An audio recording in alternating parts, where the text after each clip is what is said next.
बिस्मिल्लाहिर्रहमानिर्रहीम। I am doctor Shahid Mahmood.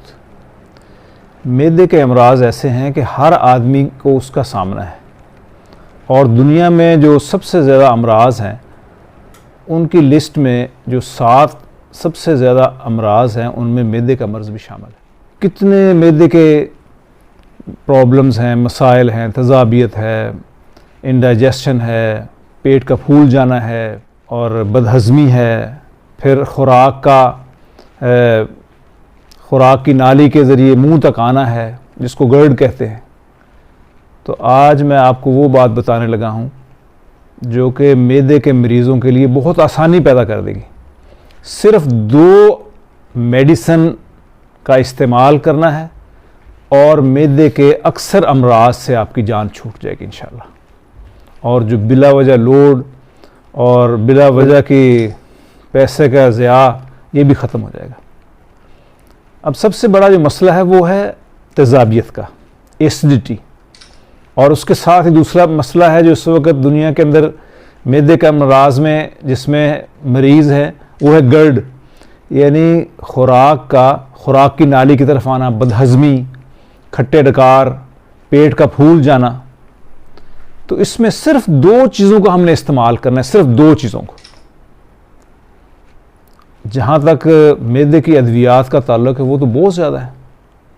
उसमें जो सबसे पुरानी दवाई है सोडा बाइकार्ब, सोडा मिंट, जिसको आज भी नए जो जदीद कैप्सूल है उनके अंदर उसको शामिल किया जाता है, क्योंकि वो इतनी जल्दी तेज़ाबियत ख़त्म करता है, एसिडिटी, कि जिस्म को मजबूर होकर दफ़ाई तौर पर रिबाउंड एसिडिटी कहते हैं कि भी जिस्म उसके मुकाबले में तेज़ाबियत पैदा करना शुरू कर देता है।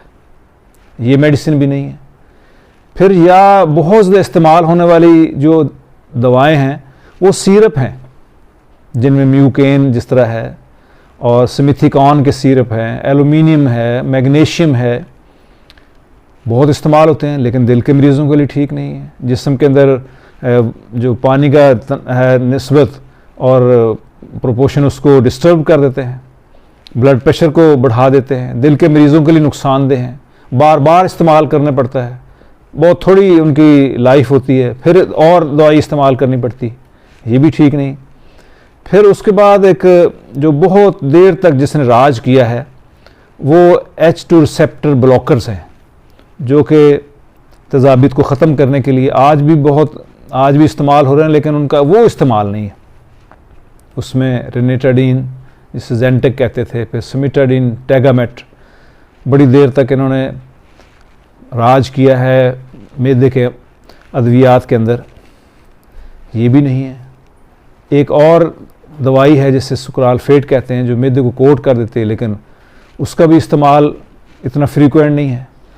तो तेज़ाबियत को ख़त्म करने के लिए इस वक्त जो सबसे अच्छी दवाई है वो एक ग्रुप है जिसको PPI कहते हैं, प्रोटॉन पंप इनहिबिटर, जो कि मैदे की जो दीवार के अंदर पाराइटल सेल्स होते हैं तो उसके अंदर तेज़ाबियत का बनने का जो रास्ता होता है और जो पंप उसको बना रहा होता है उसको जाके ये ब्लॉक कर देते हैं।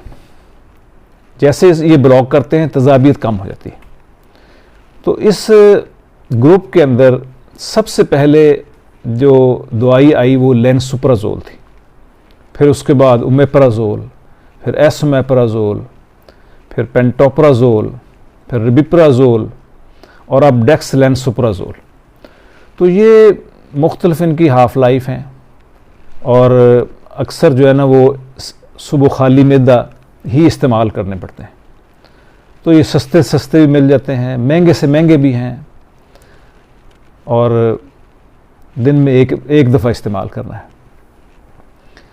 इसके इस्तेमाल से ये है कि तेज़ाबियत जो है ना वो कंट्रोल हो जाती है। जहाँ से उसकी प्रोडक्शन हो रही है वो जो रास्ता है वो ब्लॉक हो जाता है। तो लेकिन इसका भी बहुत ज़्यादा इस्तेमाल जो है ना वो इसके भी नुकसानात हैं। तो डॉक्टर्स के साथ रहकर और उनके मशवरे से इसको इस्तेमाल करना ज़्यादा बेहतर है। दूसरी जो मेडिसिन है वो मैदे के फेल को तेज़ करने की, यानी ये मसला बन जाता है कि जैसे आदमी खाना खाता है वो महसूस करता है कि मेरा पेट भरा हुआ है, और यानी जैसे बोझ बन गया है मैदे के ऊपर, और कई घंटे गुजरने के बाद भी उसको ऐसे महसूस होता है कि मैंने अभी खाना खाया और पेट फूला हुआ महसूस हो रहा है। फिर उसका रिजल्ट ये भी निकलता है कि खुराक जो है ना, वो ग़िज़ा वो खुराक की नाली में आ जाती है, तज़ाबियत पैदा हो जाती है। इस वक्त तज़ाबियत से भी ज़्यादा ये मर्ज़ है जिसको गर्ड कहते हैं। तो गर्ड में क्या है कि भी जो खुराक है वो जो मैदे का खुराक की नाली के साथ एक राब्ता होता है, वहाँ पर एक वेल्व स्फिंक्टर लगा है, तो वो कमज़ोर हो जाता है, और या उसके अंदर ऐसा नक्स पैदा हो जाता है कि खुराक आगे जाने की बजाय वो पीछे आनी शुरू हो जाती है खुराक की नाली के अंदर, वहाँ तज़ाबियत बन जाती है, ये मसाइल पैदा कर लेती है। या मैदे की हरकत जो है वो सुस्त पड़ जाती है। तो उसमें मैदे के फेल को तेज़ करने के लिए जो 3 दवाएं इस्तेमाल हो रही हैं, सबसे पहले मैक्सोलान एक आम दवाई थी, मेटक्लोप्रामाइड, उसके और भी कई ब्रांड्स हैं, तो वो इस्तेमाल होती रही, लेकिन उसके भी साइड इफ़ेक्ट बहुत कई निकल आए दिमाग के ऊपर उसके, और फिर और कई उसके साइड इफ़ेक्ट हैं, उसका ग्रुप पे कैसा है। फिर उसके बाद मैदे के फेल को तेज़ करने के लिए एक दूसरी दवा जो है डोमपेरिडोन, जो मुटीलियम के नाम से आम मशहूर है, मैदे के फेल को तेज़ करने के लिए आज भी चलती है। लेकिन एक और ग्रुप जब आया तो उसने गर्ड को और जो मैदे के भारीपन को ठीक करने के लिए उसने एक रेवोल्यूशन पैदा कर दी, और वो है सल्प्राइड ग्रुप। इसमें 2 ज़्यादा साल्ट इस्तेमाल होते हैं, लीवोसल्प्राइड और ईटोसल्प्राइड। तो ये दवाइयाँ हैं दूसरी जो मैदे के फेल को तेज़ करती है। और जब ये गोली खाई जाती है, ये भी खाली मैदा ही खाते हैं, तो खाते हैं तो उसके बाद मैदे का फेल तेज़ हो जाता है, और वो जो ग़िज़ा जो कि मैदे के अंदर ठहर जाती है, और तेज़ाबियत जो उसको हज़म करने के लिए वो ग़िज़ा मैदे के अंदर ठहरी रहती है, जिसकी वजह से और मैदे के मसाइल पैदा हो जाते हैं। तो जब इन 2 दवाओं को इकट्ठा किया जाता है, PPI जो कि तेज़ाबियत को ख़त्म करने की जदीद दवा है, और प्रोकाइनेटिक्स या स्टोमिक मोटेलिटी रेगुलेटर्स जो हैं, जो कि मैदे की हरकत को तेज़ करते हैं और इसको नॉर्मलाइज करते हैं, जब इन 2 अद्वियात को इकट्ठा दिया जाता है तो ना सिर्फ तेज़ाबियत ख़त्म हो जाती है, बल्कि मैदे की हरकत भी बेहतर हो जाती हैं। और गर्ड जो इस वक्त बहुत बड़ा मसला है, बदहज़मी का, तेज़ाबियत का, भारीपन का, मतली का, उबकाइयाँ आ रही हैं, मैदे में दर्द हो रहा है, ये सारे मसाइल बाआसानी हल हो जाते हैं। और इस वक्त जदीद इलाज के अंदर इन 2 दवाओं के कम्बिनेशन से ही सारे प्रॉब्लम्स के ऊपर काबू पाया जाता है। तो सिर्फ 2 दवाएं हैं, PPIs जिसमें बहुत सारी मैंने पहले बताया जो पूरा ग्रुप है, और दूसरा जो वो तेज़ाबियत को ख़त्म करते हैं, और दूसरा प्रोकाइनेटिक जो मैदे के फेल को तेज़ करता है, जिससे गर्ड और बदहज़मी और पेट का भारीपन ये ख़त्म हो जाता है। अब इन 2 दवाओं का इस्तेमाल करना है।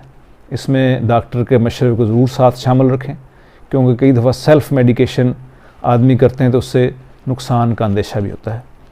तो ये 2 दवाएं हैं, इनको इस्तेमाल करने से मैदे के अक्सर अमराज पर काबू पाया जा सकता है। Thanks for watching. अल्लाह हाफिज़। अस्सलामु अलैकुम व रहमतुल्लाहि व बरकातुहू।